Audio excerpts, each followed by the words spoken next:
I'm going to be doing a Chevy 63 swap on my 1995 Toyota 4Runner. This is a 4Runner that came with 4-link suspension in the rear. It's on coil springs. And the reason why I'm going to be putting Chevy 63 springs in it is because I blew up my shock tower and the coil spring bucket is all rusted and everything's rusted in the back. So I just want to start from scratch, and I don't have the money for a 3-link or a 4-link swap. So I'm going to try doing a Chevy 63 swap. So all the parts just came in. I actually just went down 3 hours to pick up some Chevy 63 springs off a 2013 GMC Sierra. It was a 4x4, so they came with 4 leaves plus the overload. So right now I'm in the middle of just taking off, what would it be, 2 leaves plus the overload, because all I want is 2 leaves on there, just because I don't have a lot of weight in my truck. So yeah, I will show you what I got here. So I went with the low range off-road kit. It comes with all your shackles. These things will look sweet hanging off the back. All your shackles, hardware, everything needs to mount up on the frame. I got these here. These are for the shocks. These I'm gonna be mounting up on the axle. Shock coming from there. And then what most people I see do, especially running a 12-inch shock or more, you'll see they'll pop up through the floor and then make a box inside. But I'm not doing that. I ended up going with this to do a triangular setup. So this is gonna mount above the axle, and then you got 3 mounting positions. That's from Low Range Off-Road as well. I think the whole kit from Low Range Off-Road was like, plus this, about $350, $400 US, so it's not too bad. And then for shocks, I ended up actually finding these on Amazon. They were on clearance for the pair of them for like 70 bucks, and they're 13 inches of travel. I wanted to go with 12 inches of travel, but they were on sale, and they saved me a lot of money. So I'm gonna try making the 13 inches travel work from these. Here are the springs that I bought. I ended up actually taking 1 set off. I'm in the middle of taking this other set off, take this center bolt out, take the shackle off the end, it'll all pop off. And then I'm gonna be cleaning it up and painting them and then throwing them back together. So I took off 2 springs, so these ones here, and then the overload. So just gonna be having 2 on there, which I think should be plenty. Yeah, so I'm just gonna go ahead and take this off and see how this goes.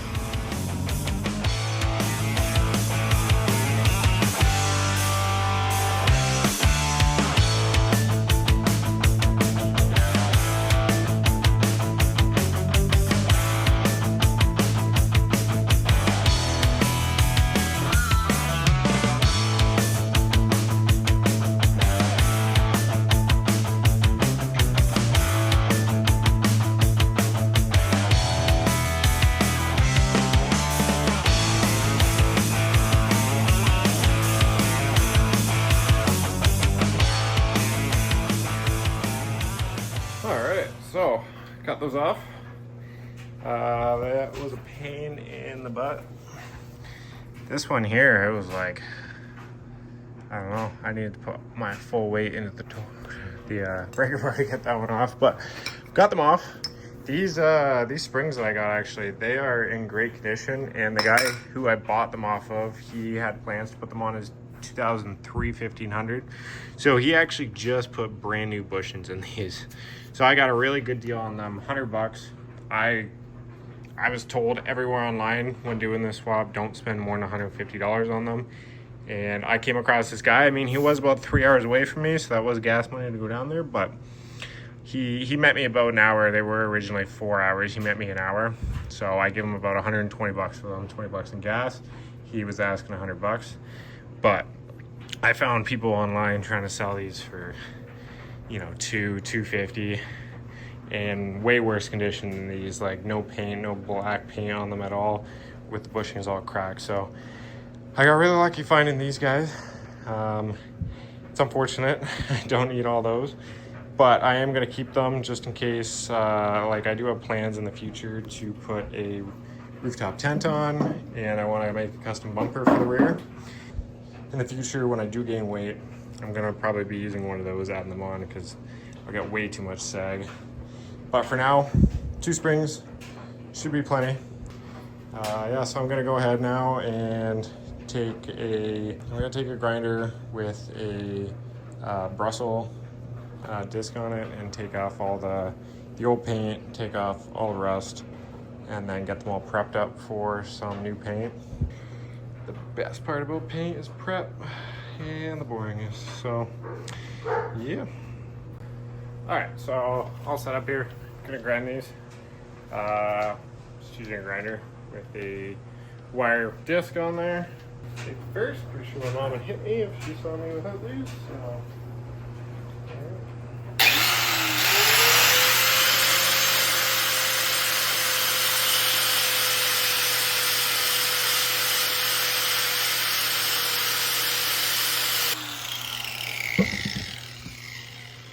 That makes life 10 times easier. I've always been using a drill with, like, you know, your small little wire wheels, kind of similar to this, but on a drill. 10 times longer. $5 from Harbor Freight, getting one of those. Makes the job so much easier. Should have spent the money a long time ago. Yeah, and actually while I was thinking about this, I am going to take the 2 that I might use in the future, and I'm just going to paint them now, because I know I'm going to probably be using them in the future, even if it's 2 years down the road. It's better. Might as well just do it while I'm doing the others right now, because it saves me time in the future. Get them done now.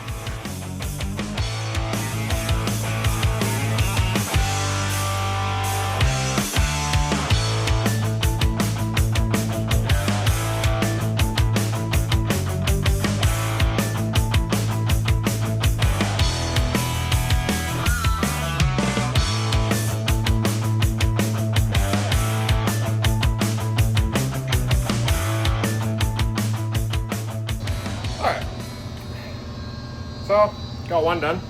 This thing works great. Got it all cleaned up. Real nice outcome with that, that bit there.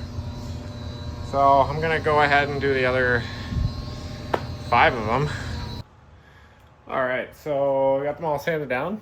I kind of went ahead without videotaping, but I got them all laid out, and I put the first coat of that rust paint on it. And they're turning out really, really nice. I mean, from what they were before, I think they'll do just fine. So I just sprayed this. It's supposed to go on clear, and then it turns black once it dries. It is a little more black, but I would like it to be a little darker. I don't know. All right, so I threw that out. It's been about 2 hours now, and not really looking how I want it to look. It's not looking as dark as I thought it was going to be. I got actually a can of black, I don't know, automotive spray paint here, so I'm just going to throw that on and see how that goes.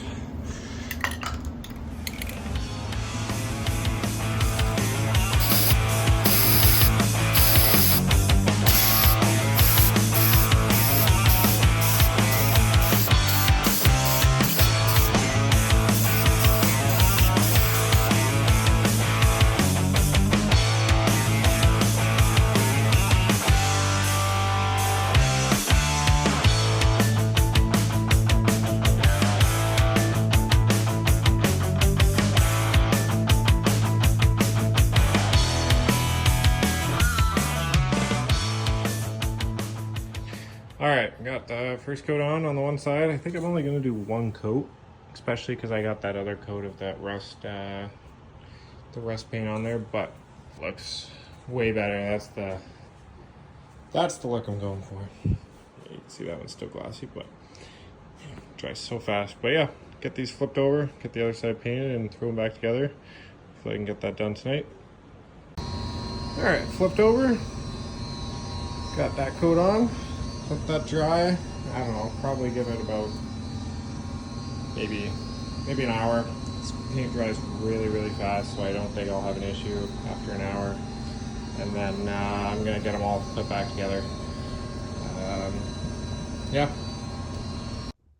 All right, so it's the next day now. I got these all painted up, and I'm just about to get them back put together here. On the way home from school, I did actually pick up some new center bolts here. I noticed I was tempting to put them back together just to see, and these don't have threads going all the way down. And since I removed, I won't have 3 springs back on. It's only going to be the 2. This won't work. So I've got these. They got threads all the way back down. Should be good. So I'm going to get them all thrown back together.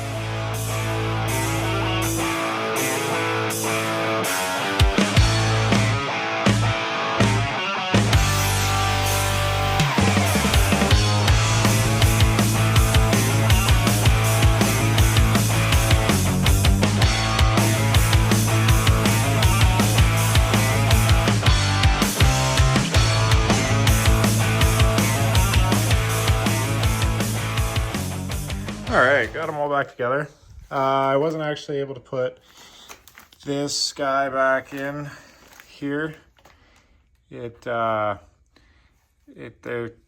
believe they're supposed to be one piece, both sides, with a bottom piece of plastic, but the one that was on here, it broke and it sheared off right at the end here, so there's nothing underneath for this one to grab onto. I don't think it's gonna be an issue. But I am gonna go ahead and just get all the shackles put up onto it, just to kind of give myself an idea, see what it looks like, see what's to come. So yeah, let me get those on. All right, got those on there. I think I'm gonna paint these, I don't know, I might paint them red, do a nice burgundy red, similar to what my truck is. Some just stand out. I feel like if I do them black, they'll blend in too much, and I kind of just actually want that to pop off the back of the truck. But for $100 plus a thing of rattle can, I mean, I did just spend about $13 on the center bolts, but all in all, let's say $113. Some brand new pair of springs, new bushings, ready to go. Get this on, get these in. Yeah, next video, I'm gonna be prepping the truck. Getting that all ready, and yeah, stay tuned. So I just wanted to talk a little bit about my truck. So I got a 1995 Toyota 4Runner. It's I got the 22RE in it. I would go outside and show it, but we are currently getting like 6 inches of snow right now. It's March. Yesterday it was 72 degrees and all the snow basically melted. Now it's coming back down. But yeah, so I got a 95 4Runner. It's got the 22RE. I've rebuilt the motor. Well, I blew a head gasket and the timing chain guides, they all exploded on me. So I took the entire motor out. I did a head gasket. I did a whole refresh of the whole motor. Threw new gaskets in everywhere. You know, exhaust, intake manifold gaskets, you know, touched up everything on it. So I did all the motor, I got that all painted, got that all looking nice, rewired some stuff, cleaned the engine bay up really good. So that's what I've done for that so far. And then I've done a full refresh of the front suspension. I've done lower control arms, I repainted upper control arms. I basically rebuilt the entire front end. I've done all new fuel lines, all new brake lines, new brakes, completely all around the vehicle. And then I just added some fender flares on it, and it's looking pretty good. There's some rust that needs touching up on the body. Eventually I want to get the body all sanded down, painted, and I want to keep the red color it is, that nice burgundy red that it is. The rear really is the main issue right now on it. It's just so rusty, everything, like the shock tower that blew through, which is the whole reason why I'm doing this Chevy 63 swap. So the rear end is really just what needs to be done in it right now.